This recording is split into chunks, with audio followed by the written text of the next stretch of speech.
expression on her face. When the voice in her earpiece barked that she was on the air, her face lit up, and she began confidently declaiming her prophecy. Winter storm, 30 centimeters expected, blowing snow, high winds.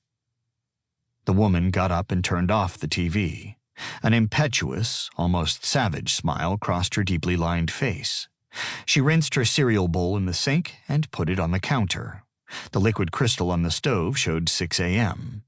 There was no better moment to go for a walk than during a morning blizzard, when time stood still, and under the milky dome that purified it of its filth, the city caught its breath. The woman always followed the same route. Bundled up in a down coat, she left her building on Sherbrooke Street, near the Museum of Fine Arts, and headed south on Crescent. Here, on summer nights, urban wildlife, laden with bling and eager to be seen, pressed up against the bar entrances. Now, the woman met only her reflection in the storefronts. She turned onto de Maisonneuve Boulevard and passed by Wanda's strip club. Crossing Peel at the traffic light, she watched, amused, as a car fishtailed its way around the icy corner. Snow was piling up on the sidewalk. The wind howled in her ears. Flakes whirled in the air. She stopped on the esplanade at 1981 McGill College, where the trees, strung with lights, were contending with the gale. She was admiring the sculpture, the illuminated crowd, when the touch of a hand on her shoulder made her start. Fleece jacket, combat pants, tucked into 14-hole Doc Martens, multiple piercings, black shadowed eyes, dreadlocks spilling out from under a skull and crossbones beanie. The young punk looked like she'd just stepped out of a Sex Pistols show. Terrified, the woman staggered back as this angel of death cupped her hands around black lips, drew close, and spoke into her ear. "I didn't shoot anybody. No, sir."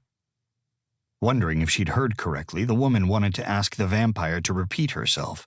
But before she could, the punk straddled a bicycle and was swallowed up by the storm. The woman stood for a moment, staring down the street, eyes wide, body buffeted by the squall. The woman got home at 11:22 a.m. Hurriedly, she left her boots on the hall rug, threw her hat and mittens onto the couch, and dropped her coat on the bathroom tiles. She relieved herself in the darkness with a long sigh. Pressing the light switch, she looked at her face in the mirror, smiling broadly. Her lips were tinted blue from the cold. From downtown, she had walked to Mont Royal, where she had spent hours wandering the park paths, admiring the conifers bent under the weight of the snow, observing from the elevated vantage point the city in its transparency. She hummed as she went to the kitchen to make tea. As the kettle was whistling, a feeling came over her that something wasn't right. She had a sense of some object being out of place. Her gaze moved along the cluttered counter, dipped into the sink, and traced the line of the cupboards. Seeing the date spelled out in colorful number magnets on the refrigerator, she jumped. When she'd taken out the milk 5 minutes earlier, the magnets hadn't been there. She'd given no further thought to the incident that morning, but now her whole body was trembling, sounding the alarm. She froze at the sound of a voice behind her. The hair on her scalp rose. "I didn't shoot anybody, no, sir." She turned, saw the taser's threatening mouth, and screamed.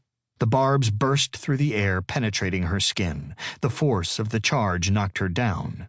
As she fell to the floor, her body gripped by convulsions, she couldn't help but be haunted by that voice, a voice she had recognized without difficulty.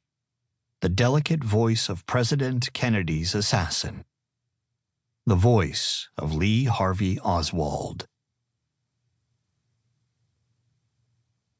3. Hangman. Friday, December 16th. With surprising agility for a person in his 70s, the man mounted the stairs leading to the Stock Exchange Tower. Without a glance at the decorative wreath draped in red ribbon hanging over the entrance, he pulled open the glass door and, preceded by a screech of wind, plunged inside. Winter had sunk its hooks into the tatters of Montreal. While Jesus shuddered on his cross, Christmas and the merchants of the temple were just